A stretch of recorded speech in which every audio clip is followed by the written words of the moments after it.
আসসালামু আলাইকুম রহমতুল্লাহ। প্রাণপ্রিয় শিক্ষার্থীরা, আশা করি অনেক অনেক ভালো আছো। তো আজকের ক্লাসে আমি আলোচনা করতে যাচ্ছি নবম দশম শ্রেণী হিসাব বিজ্ঞান বইয়ের নবম অধ্যায় রেওয়া মিলের একটা সৃজনশীল প্রশ্ন। এটা হচ্ছে 2 নং সৃজনশীল প্রশ্ন।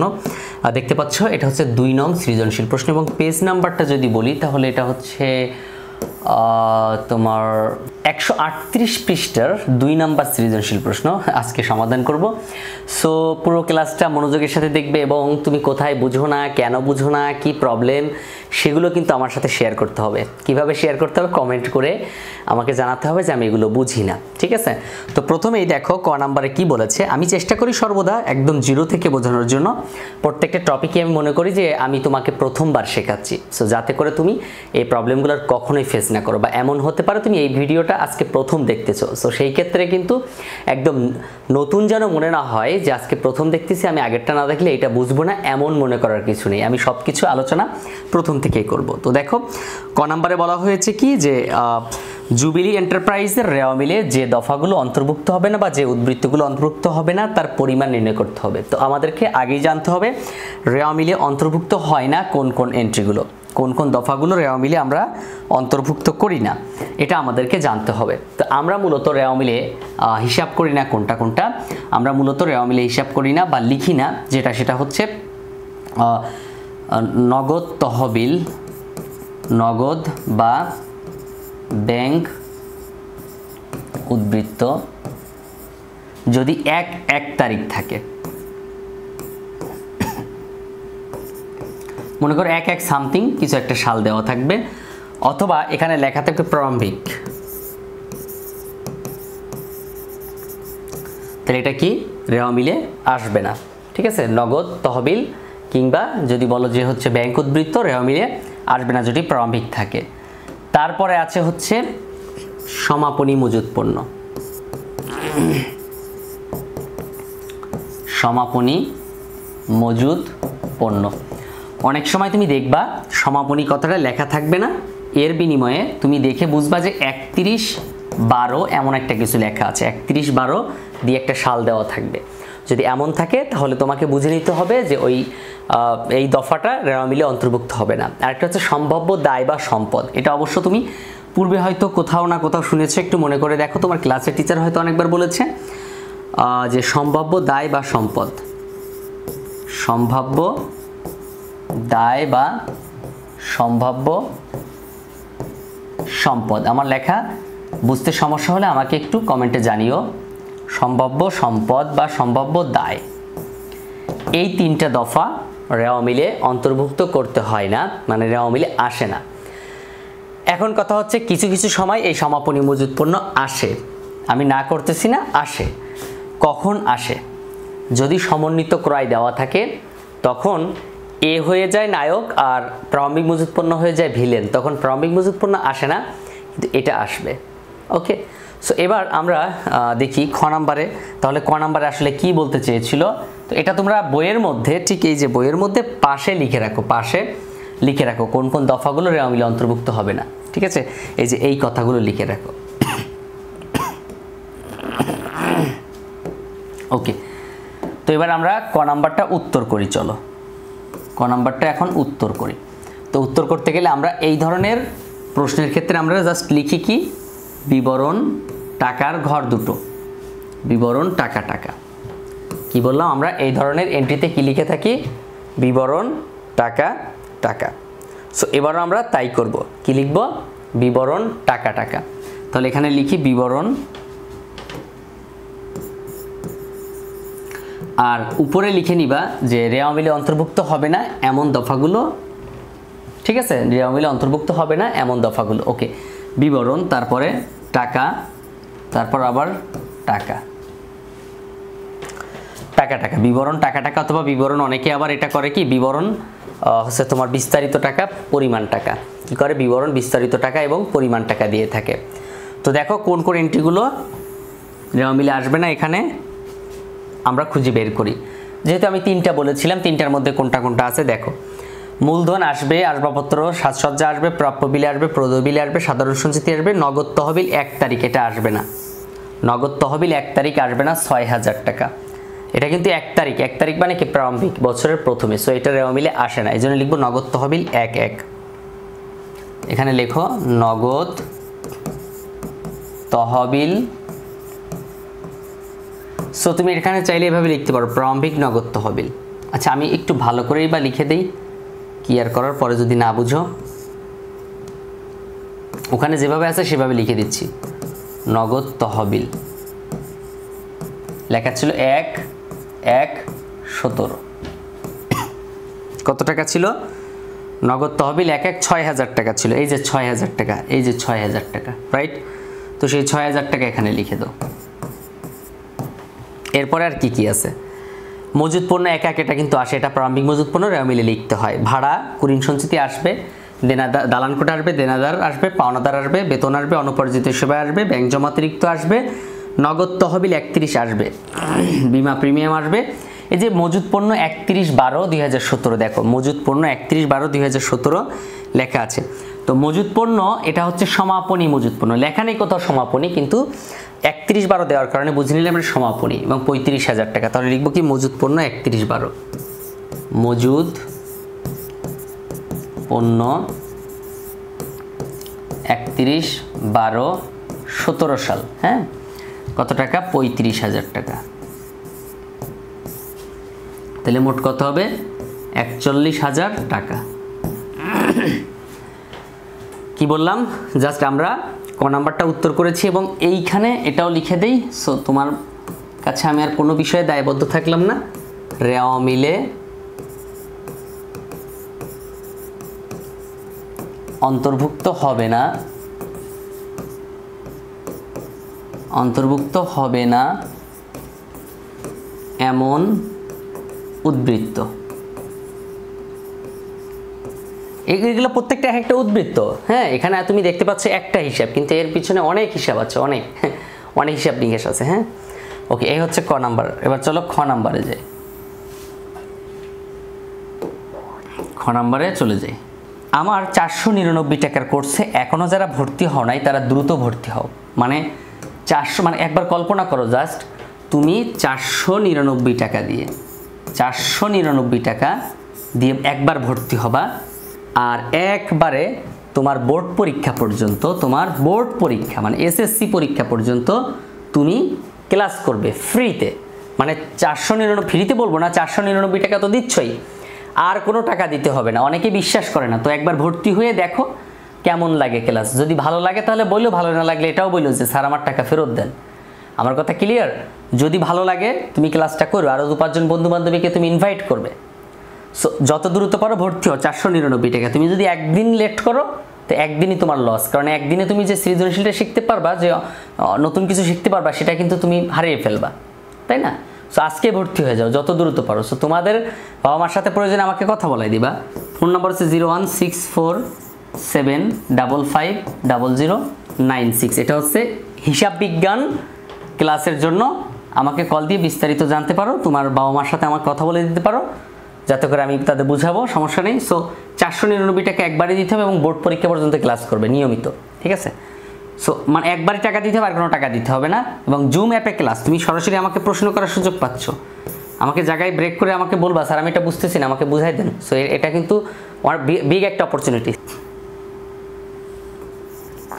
দেখো খ নাম্বারটা কি বলতেছে। খ নাম্বারে বলতে চাচ্ছে যে উপযুক্ত উদ্বৃত্তগুলো দ্বারা জুবিলি এন্টারপ্রাইজের রেওয়া মিল প্রস্তুত করো। রেওয়া মিল প্রস্তুত করতে হবে কার? Jubilee Enterprise. তাহলে আমরা রেওয়া মিলের একটা ছক করি। ছক করার পরে সেই ছকের মধ্যে আমরা কাজ করব। দেখো এই হচ্ছে নর্মালি একটা ছক, হ্যাঁ, এটা নর্মালি একটা ছক।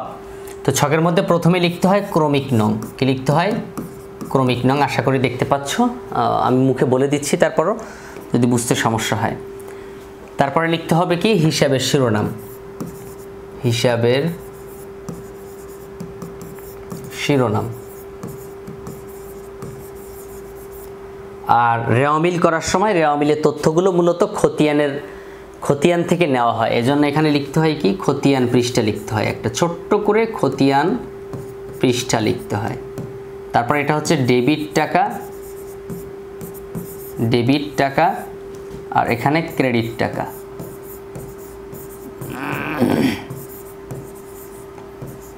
ক্রেডিট টাকা। হিসাবের শিরোনাম, ক্রমিক নং, হিসাবের শিরোনাম, খতিয়ান পৃষ্ঠা, ডেবিট টাকা এবং ক্রেডিট টাকা। তো এখন আমরা ওখান থেকে তথ্যগুলো তুলে তুলে এখানে বসাবো। আমি একটু নাম্বারিং করে নিই, 1 2 3 4 5 6 7 8। ওকে, এখন আমি খালি তথ্যগুলো ধরে ধরে বসাই দিব। প্রথমে আছে কি মূলধন 1,50,000 টাকা। সো আমি আগে মূলধন লিখে নেই। মূলধন, খেয়াল করো, মূলধন হচ্ছে ক্রেডিট। মূলধন, মালিকানা সত্ত্ব, এগুলো কি ক্রেডিট, 1,50,000 টাকা। তাহলে এখানে লিখবো কত, 1,50,000 টাকা। আশা করি বুঝতে পারতেছে, 1,50,000 টাকা। তারপরে আছে কি আসবাবপত্র, সাজ সরঞ্জাম 50,000 টাকা। তাহলে আসবাবপত্র,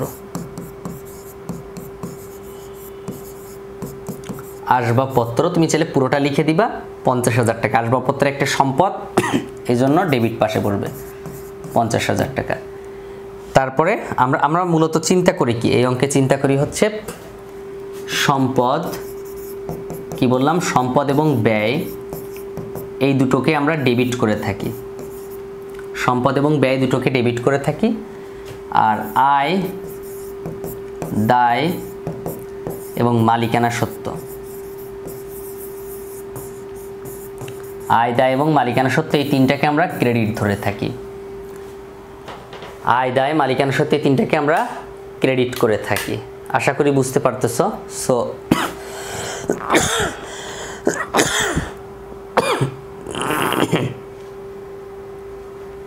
ওকে, সো এখন দেখো দুটো এন্ট্রি আমি অলরেডি লিখেছি। খেয়াল করো, দুটো এন্ট্রি কিন্তু আমি লিখেছি। প্রত্যেকটা এইভাবে লিখতে হবে। তারপর আছে কি আসবাবপত্র, সাজ সরঞ্জাম লিখলাম। এখন লিখবো হচ্ছে প্রাপ্য বিল। খেয়াল করো, প্রাপ্য বিল হচ্ছে 30,000 টাকা। প্রাপ্য বিল কত, 30,000 টাকা। তাহলে 30,000 টাকা এখানে লিখবো প্রাপ্য বিল। প্রাপ্য বিল, প্রাপ্য বিল 30,000 টাকা। প্রাপ্য বিল একটা সম্পদ। তুমি মানুষের কাছে টাকা পাও, তারা তোমাকে একটা সিগনেচার করে দিয়েছে একটা কাগজে। তো এর বিনিময়ে হলো কি তুমি ওই টাকাটা ভবিষ্যতে পাবা। মানে এই বিলটা তুমি যে কোনো ব্যাংকে নিয়েও ভাঙাতে পারবা, চাইলে যে কোনো ব্যক্তির কাছে ভাঙাতে পারবা। মূলত ব্যাংকের কাছে ভাঙাতে পারবা একটু কমে। সো ব্যাংক আবার পুরো টাকাটা নিয়ে নেবে। মনে করো 30,000 টাকার বিল, তুমি 27,000 টাকা ভাঙাইলা, কিন্তু ব্যাংক আবার ওই ব্যক্তির কাছ থেকে 30,000 নিয়ে নেবে। ঠিক আছে, এইভাবে আর কি। ওকে, প্রাপ্য বিল লিখলাম। তারপর 4 নাম্বারটা খেয়াল করো, প্রাপ্য বিলের পরে আছে প্রদেয় বিল। এই যে প্রদেয় বিল 25,000 টাকা। প্রদেয় বিল কত, 25,000 টাকা। একটু ভালো করে খেয়াল করো, 25,000 টাকা প্রদেয় বিল। সো প্রদেয় বিল যেহেতু 25,000 টাকা, তাহলে আমরা প্রদেয় বিল কোথায় যায়, ক্রেডিট পাশে যায়। এখানে লিখবো প্রদেয় বিল। প্রদেয় বিল 25,000 টাকা ক্রেডিট পাশে যাবে। এটা একটা দায়, অন কাইন্ড অফ। তুমি যেমন প্রাপ্য বিল পেয়েছো, তুমিও কাউকে প্রদেয় বিল দিয়েছো। এ কারণে হবে কি, প্রাপ্য বিল, প্রদেয় বিল দুটো মিলে কিন্তু চিন্তা করা যায়। প্রাপ্য বিল হচ্ছে একটা সম্পদ এবং প্রদেয় বিল একটা দায়। কারণ প্রাপ্য বিল তুমি পাও, প্রদেয় বিল তুমি দাও, তাই না? ওকে, তারপরে সাধারণ সঞ্চিতি। এটা বইয়ের এই পাশে এক পাশে লিখে রাখো, সকল প্রকার সঞ্চিতি ক্রেডিট। আমার কথাটা লিখে রাখো, সকল প্রকার সঞ্চিতি ক্রেডিট, পাওনাদারের বাট্টা সঞ্চিতি এবং প্রদেয় বিলের বাট্টা সঞ্চিতি ডেবিট হয়। সো আমি একটু নিউ পেজে প্রয়োজন আমি লিখে দিচ্ছি। দেখো, সকল প্রকার সঞ্চিতি, হ্যাঁ কি বললাম, সকল প্রকার সঞ্চিতি ক্রেডিট হয়। বইয়ের পেজের মধ্যে লিখে রাখো, খাতায় লিখতে গেলে কিন্তু এটা ভুলে যাবা, পরে পাবা না খুঁজে। সকল প্রকার সঞ্চিতি ক্রেডিট হয়, পাওনাদারের বাট্টা সঞ্চিতি, খালি এটা মার্ক করে রাখো, পাওনাদারের বাট্টা সঞ্চিতি, পাওনাদারের বাট্টা সঞ্চিতি ও প্রদেয় বিলের বাট্টা সঞ্চিতি ডেবিট হয়।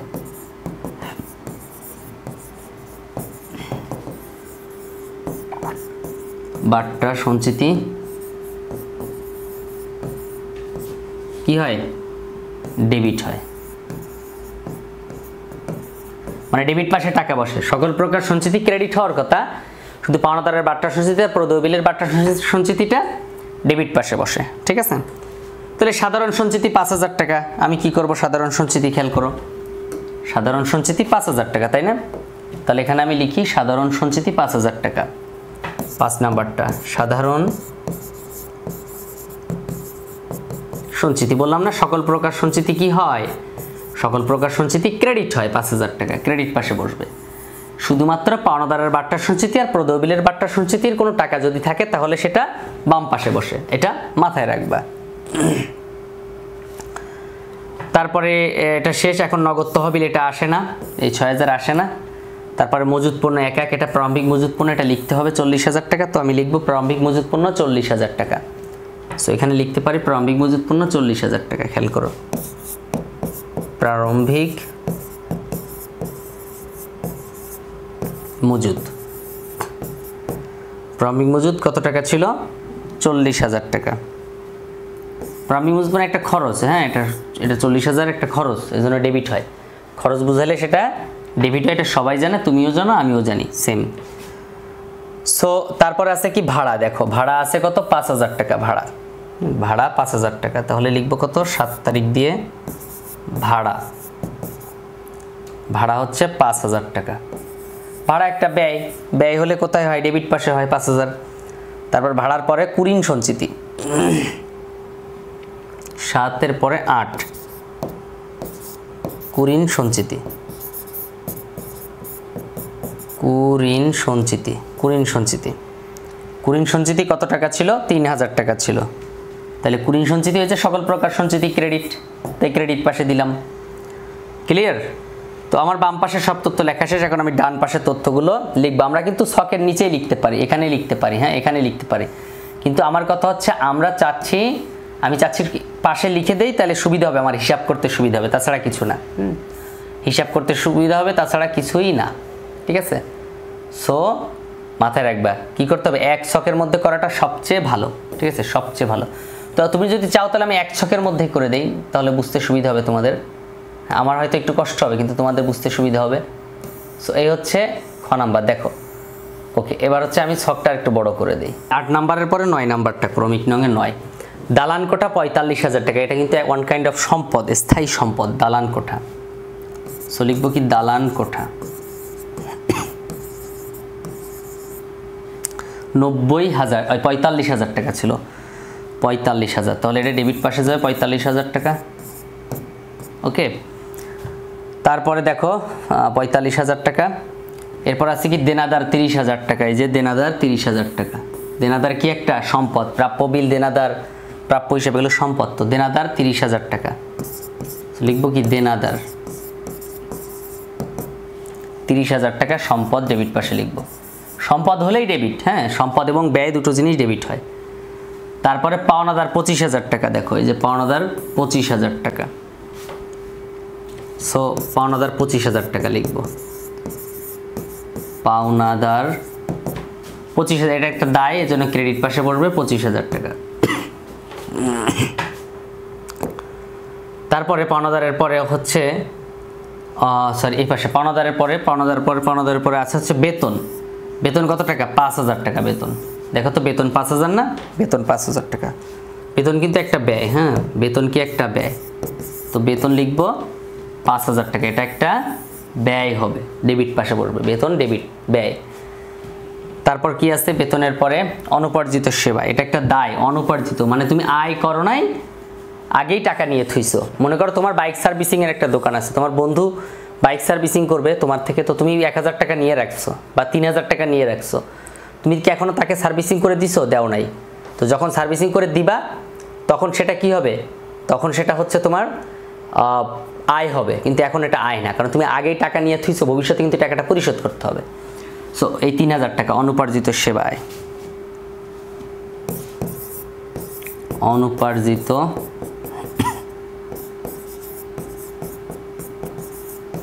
সেবা আয়। তো অনুপার্জিত সেবায় অনেকে বলে এই কলমের কোনো কাজ নাই, তো এটা আসলে ওইটা বাস্তব জীবনে কাজে লাগতে পারে হয়তো।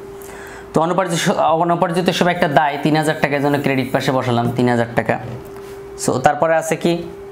হ্যাঁ, তারপরে আছে কি? দেখো ব্যাংক জমাতিরিক্ত একটা দায়।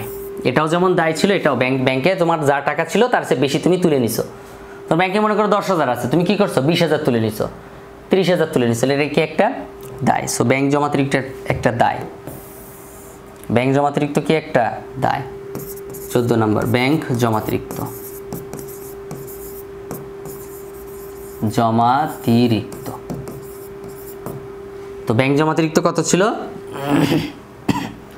2000 টাকা ছিল ব্যাংক জমাতিরিক্ত, 2000 টাকা। সো 2000 টাকা লিখি, ওকে।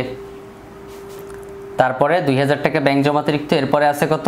নগদ তহবিল 31 তারিখ। নগদ তহবিল এটা আসে, এটা কি সমাপনী, হ্যাঁ 10,000 টাকা সমাপনী নগদ তহবিল। তো নগদ তহবিল 31, নগদ তহবিল 31, এখানে জায়গা ধরতেছে না, 31/12, ঠিক আছে। নগদ তহবিল ডেবিট, এটা সম্পদ ডেবিট 10,000 টাকা, 10,000 টাকা, এই যে 10,000 টাকা লিখে দিলাম। তারপরে আছে কি? বিমা প্রিমিয়াম 8,000 টাকা, বিমা প্রিমিয়াম। খেয়াল করো, বিমা প্রিমিয়াম মানে কি? তুমি তোমার হচ্ছে প্রতিষ্ঠানের জন্য একটা বিমা খুলেছো, যদি তোমার প্রতিষ্ঠানে কখনো আগুনে পুড়ে যায় তাহলে বিমা কোম্পানি তোমাকে ক্ষতিপূরণ দেবে। অনেকে জীবন বিমা করে গ্রামে, ঢাকা শহরে আছে, সব জায়গায় আছে। সো সব শহরে আছে, সবখানে, পুরো দেশে আছে এটা। মানুষ যদি মারা যায় ওই বিমা চলাকালীন অবস্থায়, তাহলে সে পুরো টাকাটা পাবে। সো এটা হচ্ছে কি? জীবন বিমা। এটা কি? জীবন বিমা। সো জীবন বিমা প্রিমিয়াম। তো এটা তো জীবন বিমা প্রিমিয়াম না, এটা শুধু বিমা। জীবন বিমা কিন্তু আবার উত্তোলন। বিমা প্রিমিয়াম হচ্ছে ডেবিট, কারণ এটা খরচ 8,000 টাকা। সো বিমা প্রিমিয়াম, বিমা প্রিমিয়াম 8,000 টাকা ডেবিট, কারণ এটা একটা খরচ। সো আমার সব তথ্য এখানে লেখা শেষ। এখন আমি যোগ বিয়োগ করব, আমারটা রাইট হলো কিনা, ঠিক আছে, আমারটা রাইট হলো কিনা এখন আমি যোগ বিয়োগ করব। সো দেখো, আমি ডেবিট ক্রেডিট যোগ বিয়োগ করে মিলাই। এখানে ছিল 1,50,000, আমি এখানে ক্যালকুলেটারে হিসাব করব। এখানে একটা মিসিং আছে, হ্যাঁ, ব্যাংক জমাতিরিক্ত 2,000 টাকা, এটা ক্রেডিট পাশে যাবে, এটা একটা দায়। এটা কি একটা দায় হয়, এটা কি একটা দায়। তো দায় হলে দায়টা কোথায় যায়? ক্রেডিট পাশে যায়, এটা মাথায় রাখবা। দায়টা কোথায় যায়? ক্রেডিট পাশে যায়। তাহলে এখন যদি আমরা ডেবিট ক্রেডিট যোগ করি তাহলে হয় কত? 2,23,000 টাকা হয়। কত হয়? 2,23,000 টাকা। ডেবিটেও 2,23,000, ক্রেডিটেও 2,23,000। হিসাব করে দেখো, ডেবিট পাশেটা হিসাব করো, এখানে হয় কত? 2,23,000 টাকা, ঠিক আছে। আবার এই পাশে হিসাব করো, 2,23,000 টাকা, ঠিক আছে, 2,23,000 টাকা। এই হচ্ছে, এটা কি খ নাম্বার প্রশ্নের উত্তর, রেওয়া মিল। সো রেওয়া মিলে কিন্তু উপরে একটা ব্যাপার আছে, অনেকে হয়তো করে, হ্যাঁ, খামখেয়ালি করে ভাবে ছেড়ে দেয়। তো এটা মাথায় রাখতে হবে। উপরের কাজটা হচ্ছে, একটু দেখো, এই যে এইখানে কিন্তু প্রতিষ্ঠানের নাম লিখবা। কি করবা? প্রতিষ্ঠানের নাম লিখবা। প্রতিষ্ঠানের নাম কি? Jubilee Enterprise. তাহলে এখানে লিখবো কি? Jubilee enterprise.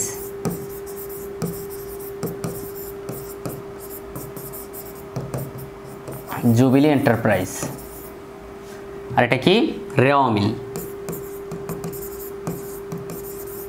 রেওয়া মিল, ব্যাস হয়ে গেল। তারপর সালটাল যদি তুমি দিতে চাও দিতে পারো, ঠিক আছে, সালটা তুমি যদি দিতে চাও দিতে পারো। ওকে, এটা হচ্ছে, তাহলে কি বের হলো উত্তর? 2,23,000, মানে ডেবিট পাশে সব টাকা যোগ করো এবং ক্রেডিট পাশে সব টাকা যোগ করো, দেখো 2,23,000 টাকা হয়েছে। ওকে, এখন হচ্ছে যেটা করতে হবে সেটা হলো আমরা গ নাম্বারে চলে যাব। মনে থাকবে, গ নাম্বারে যাব এখন।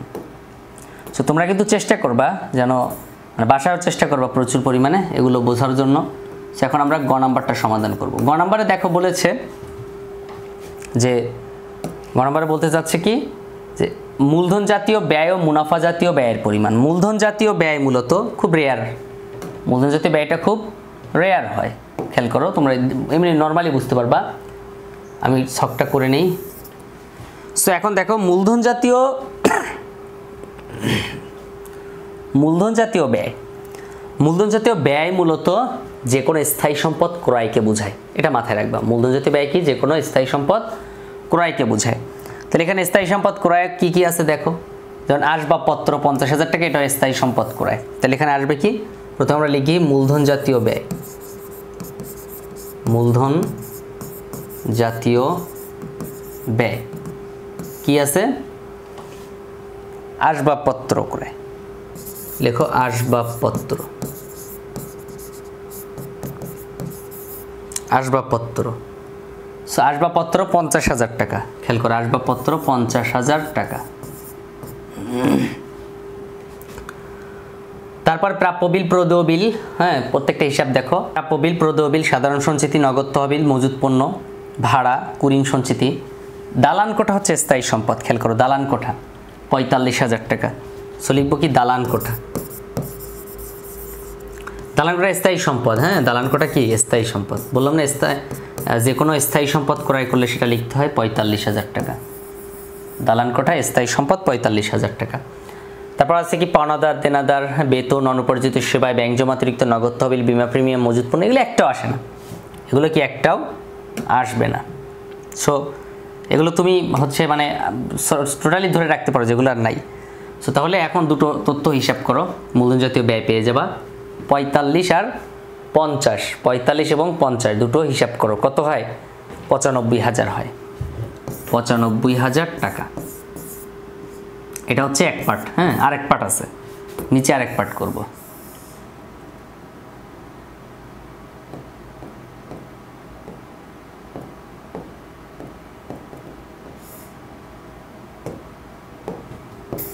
দেখো নিচে আরেক পার্ট করব, সেটা হচ্ছে কি বলছে দেখো, মুনাফা জাতীয় ব্যয়ের পরিমাণ, যে ব্যয়টা নিয়মিত হয়, প্রতিনিয়ত ঘটে এমন কোনো ব্যয়।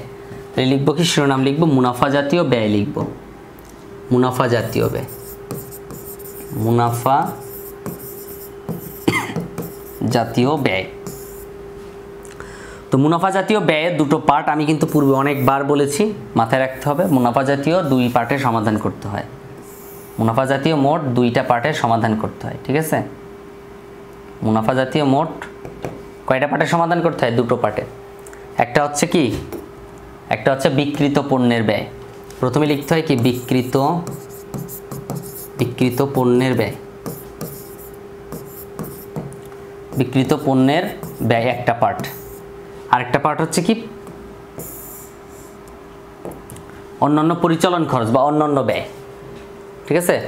কি করতে হয়, অন্যান্য ব্যয়। সেখানে আরেকটা পার্ট হচ্ছে কি অন্যান্য ব্যয়,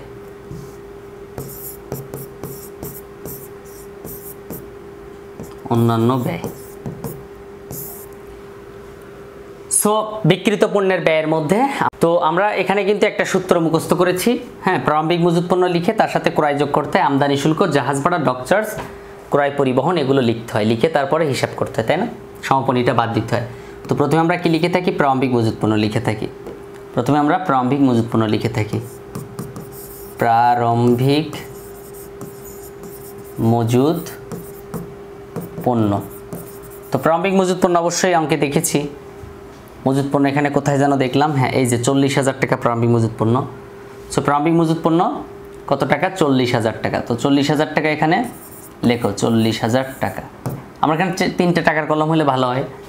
তারপরে এর সাথে ক্রয় যোগ করে দিবা, ক্রয় কি ক্রয়। তো ক্রয় আছে এখানে নিশ্চয়ই থাকার কথা, না থাকলে দেখতে হবে আছে কিনা। মূলধন দেখো, মূলধন আসবাবপত্র, প্রদেয়, নগদ এগুলো নাই, হ্যাঁ ক্রয় নাই, খেয়াল করো ক্রয় কিন্তু নাই। তো ভালো কথা, ক্রয় নাই। এবার ক্রয়ের পরে কি কি আসে সেটা দেখবো। আমদানি শুল্ক, জাহাজ ভাড়া, ডক চার্জ, হ্যাঁ আমদানি শুল্ক, জাহাজ ভাড়া, ডক চার্জ, মজুরি, হ্যাঁ কারখানার বিদ্যুৎ বিল, এই ধরনের হিসাবগুলো আসে। তাহলে এখানে একটাও নাই। তারপরে তাইলে কাজ কি, নিয়ম তো এগুলো ছিল, এগুলো লিখে তারপর সেখান থেকে সমাপনী মজুদ বাদ দিতে হয়, তাই না। সমাপনী মজুদ কি করতে হয়, সেখান থেকে বাদ দিতে হয়। সো সমাপনী মজুদ আমরা কি করব, না থাকলে এখন বাদ দিয়ে দেব। সো সমাপনী মজুদ কত টাকা আছে এখানে, 35,000 টাকা আছে। সো আমরা বাদ দিব, বাদ সমাপনী মজুদ, বাদ সমাপনী মজুদ। সমাপনী মজুদ কত টাকা, 35,000 টাকা। তাহলে কত হইলো, 5,000 টাকা হইলো, তাই না, 5,000 টাকা হয়েছে। তাহলে আমরা একটা খরচ পাইছি। আমরা মূলত এটা কাজ করতাম কি, প্রারম্ভিক মজুত পণ্য যোগ ক্রয়, আমদানি শুল্ক, জাহাজ ভাড়া, ডক চার্জ, ক্রয় পরিবহন, এই ধরনের খরচগুলো লিখতাম। তো এখানে নাই, একটাও নাই, ক্রয়ও নাই। তো এই জন্য প্রারম্ভিক মজুত পণ্য লিখে বাদ সমাপনী বাদ দিছি, আমরা আমাদের নিয়ম ফলো করেছি। এখন অন্যান্য ব্যয়গুলো লিখবো। তো আমি শিরোনামটা একটু উপরে লিখি, অন্যান্য ব্যয়। দেখো অন্যান্য ব্যয়। তো অন্যান্য ব্যয়ের মধ্যে খেয়াল করো, মূলধন, আসবাবপত্র, প্রাপ্য বিল এগুলো না, প্রদেয় বিল, সাধারণ সঞ্চিতি, নগদ তহবিল, মজুত পণ্য, ভাড়া, ভাড়া একটা অন্যান্য ব্যয়, পরিচালন খরচ। ভাড়া কি একটা অন্যান্য ব্যয় বা পরিচালন খরচ, হ্যাঁ অন্যান্য পরোক্ষ খরচের মধ্যে আছে ভাড়া একটা, ঠিক আছে। ওকে, ভাড়া একটা আছে, তো ভাড়া কত আছে? 5,000 টাকা আছে। তো প্রথমে লিখি ভাড়া, ভাড়া 5,000 টাকা আছে, লিখলাম। তারপর দেখি ভাড়ার পরে আছে কুরিন সঞ্চিতি। আসলে কুরিন সঞ্চিতি হচ্ছে একটা বিপরীত খরচ, মাথায় রাখবা। কুরিন সঞ্চিতি কি? বিপরীত খরচ। মূলত এটা কুরিন থেকে বাদ যায়, মানে এখানে যদি কুরিন দেওয়া থাকতো সেই কুরিন থেকে আমরা বাদ দিতাম। তো কুরিন তো নাই, তো কুরিন নাই তো কি হয়েছে? ওর মতো বাদ হিসেবে বসবে, বিয়োগ হিসেবে। এই যে কুরিন সঞ্চিতি লিখবো এইভাবে, কুরিন সঞ্চিতি।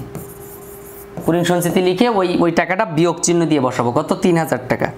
এই যে 3,000 টাকা বিয়োগ চিহ্ন দিয়ে বসাবো। মূলত ও যার জুঠি, যার সাথে ও বসে, ওর যে জুড়ি, সে নাই। কে ওর জুড়ি? কে? কুরিন। কুরিন তো এখানে নাই। কুরিন থাকলে কুরিন থেকে কুরিন সঞ্চিতি বাদ দিতাম। তো এখন কুরিন তো নাই, তো কি করব? ও ওর মতো একা একা বসলো, হ্যাঁ, কষ্ট নিয়ে বসে গেছে। তারপর আছে কি দেখো, দালান কোটা, দেনাদার, পাওনাদার, বেতন আছে। দেখো বেতন একটা মুনাফা জাতীয় ব্যয়। প্রতি মাসে বেতন দিতে হয়, প্রতি মাসে নিয়মিত খরচটা হয়, করতে হবে। বেতন 5,000 টাকা। সেখানে কি? বেতন 5,000 টাকা, ব্যাস। অনুপার্জিত সেবায় একটা দায়, ব্যাংক জমাতিরিক্ত, নগদ তহবিল, বীমা প্রিমিয়াম একটা খরচ। প্রতিনিয়ত এই খরচটা হয় কি? বীমা প্রিমিয়াম। কত টাকা? 8,000 টাকা। বীমা প্রিমিয়াম প্রতি মাসে দিতে হয়। বীমা প্রিমিয়াম, বীমা প্রিমিয়াম, বীমা প্রিমিয়াম 8,000 টাকা। তাহলে এখন হিসাব করো সবগুলো। এখানে 5,000, 5, 10,000, 18,000। 18,000 থেকে 3,000 গেলে কত হয়? 15,000 টাকা। 15,000। 3,000 কিন্তু বিয়োগ করছি আমরা, হ্যাঁ, যদিও খরচের মধ্যে পড়ছে, একটা আধ্যাত্মিক লেভেলের হয়ে যায় হয়তো। তারপর এটাই কিছু করার নেই। ওকে, তারপরে 15,000 আর একটা খরচ আর একটা খরচ, দুটো খরচ মিলে মোট কত? 20,000 টাকা। এটা হচ্ছে পরিচালন খরচ, মানে মুনাফা জাতীয় খরচ। মুনাফা জাতীয় খরচ মোট 20,000। তাহলে চিন্তা করো, 95,000 টাকা হয়েছে। একটা উত্তর হয়েছে কত? 95,000। এই যে একটা উত্তর হয়েছে 95,000 টাকা। খেয়াল করো, একটা উত্তর কত? 95,000 টাকা বের হয়েছে মূলধন জাতীয় ব্যয়। আর মুনাফা জাতীয় ব্যয় আমরা দুই পার্টে বের করছি, একটা হচ্ছে বিক্রিত পণ্যের ব্যয় আর একটা অন্যান্য ব্যয়। দুই পার্ট একসাথে করে লাস্ট ফিনিশিং 20,000 টাকা হয়েছে। এখানে টুইস্টটা হচ্ছে কুরিন সঞ্চিতি। কুরিন সঞ্চিতি মূলত কুরিন থেকে বাদ যায়, তো কুরিন তো নাই, এ কারণে আমরা ও একা একা ওকে বসাই দিছি, দিয়ে হিসাব করেছি। এখন হচ্ছে আমাদের মূলত মোট মুনাফা জাতীয় ব্যয়, এটাও একটা মুনাফা জাতীয়, এটাও একটা, দুই মুনাফা জাতীয় ব্যয় হিসাব করলে 20,000 টাকা মুনাফা জাতীয় ব্যয়। আর মূলধন জাতীয় ব্যয় 95,000 টাকা। ওটা ডাবল দাগ দিয়ে আটকায় দিবা, এটা ডাবল দাগ দিয়ে আটকায় দিবা। সো এখানে আমাদেরকে তো বলে নাই যে ব্যয়ের পার্থক্য হ্যান ত্যান বের করা, সব কিছু বলে নাই। সো এই হচ্ছে কাজ, একদম নর্মাল কাজ, হ্যাঁ, মাথায় রাখবা এগুলো। সো এখন কথা হচ্ছে এইভাবে আর কি তোমরা চাইলে কিন্তু সমাধান করতে পারো। সো আশা করি আমার ক্লাসগুলো তোমার কাছে যদি ভালো লাগে তাহলে চ্যানেলটা সাবস্ক্রাইব করবে, বন্ধুবান্ধবের কাছে শেয়ার করবে এবং কমেন্টে জানাবে এই ক্লাসটা কেমন লাগলো। এত পরিশ্রম করে এই ক্লাস তৈরি করা, শুধু তোমাদের কথা চিন্তা করেছো, তোমরা একটু আমার কথা চিন্তা করো, কমেন্টে জাস্ট লিখো কেমন লাগলো, আর লাইক দিয়ে অবশ্যই পাশে থাকবে, ভিডিওগুলো একটু শেয়ার করে দিও। পেজে যদি আমার এই ভিডিওটা দেখে থাকো, আমার ফেসবুক পেজে, তাহলে অবশ্যই শেয়ার করে দিবে। দেখা হচ্ছে পরবর্তী ক্লাসে। আসসালামু আলাইকুম রহমতুল্লাহ।